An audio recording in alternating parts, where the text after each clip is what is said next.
In this video, I'm going to be sharing with you and talking about ways in which we can overcome the sister wound. Now, the sister wound is a collective trauma response in women that has been learned through a divide and conquer tactic of the patriarchy that keeps women apart and in competition rather than together, because we are stronger when we're together, right? This sister wound, there was sisters, there were friends that literally had to point fingers at another woman to say that they were the one that was the problem, right? And so this is very much also tied into the witch wound, but we'll go into that in another video. And this specifically in the sister wound can manifest in your life in feelings of jealousy, comparison, and feeling like there isn't enough space for another woman's gifts, beauty, and radiance against your own, right? Now, there are some specific sets of tools and practices that you can do to really overcome this if this is still something that you are experiencing, right? And I'm going to go into them in this video, so hang on in there. And the sister wound is not only related to our lifetime, right? I can share that I'm from a family of women. I lost my dad when I was very young, so I had two younger sisters and I had my mum.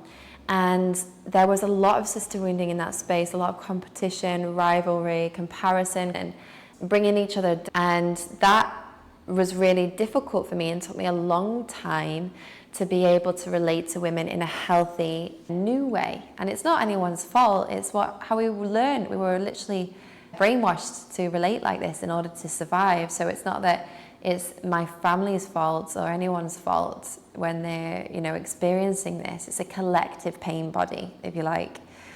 Now, in the moment, you might experience sister wounding. Like, imagine your sister, your friend, is celebrating something, but she's doing something that you've not done yet. She's embodying something, she's excelling in something that you haven't yet. So it might be that she's happy in a relationship, or it could be that she is traveling the world, or she's just happy, right? So there's this comparison thing that comes in that's like, oh, if she's that, then I can't be. She's taking it all. Now, this is an illusion. It doesn't exist. There is enough to go around. And so there's a practice that you can do in those moments where you can lean in and you can actually name. I think it's really beautiful to be vulnerable and to name, like, oh, I feel quite envious right now. I long for those things too.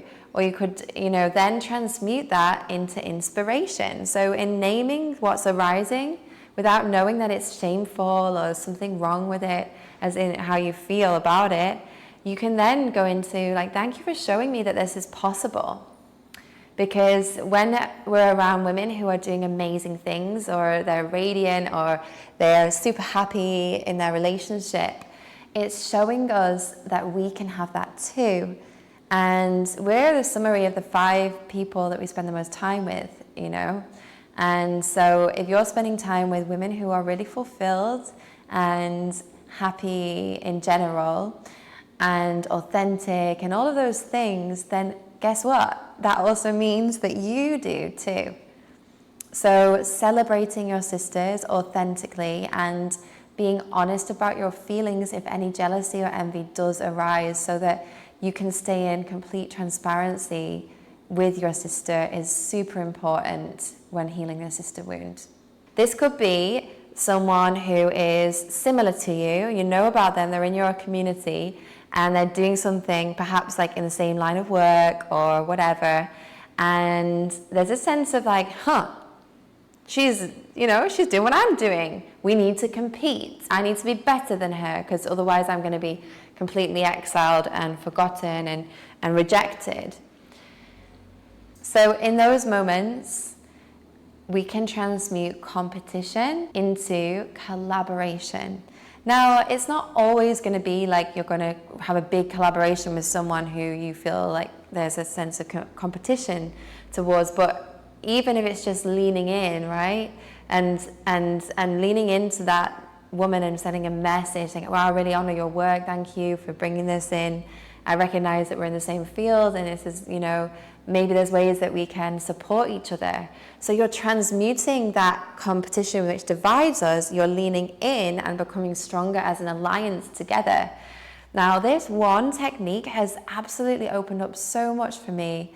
It's a complete shift, a mindset shift, because rather than seeing what's not there, you train yourself to see what's possible and a potential within any given situation. So, it's meant that for me in retreats, for example, it's not all about me. I can bring in people to collaborate and bring their magic because I know there's enough to go around and we're stronger together, right? So this is particularly great for you if you have your own business or you're a feminine leader like I am, because it allows you to really expand and weave together.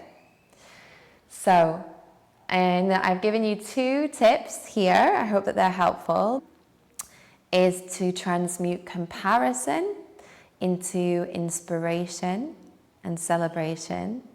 And the second one is to transmute competition into collaboration.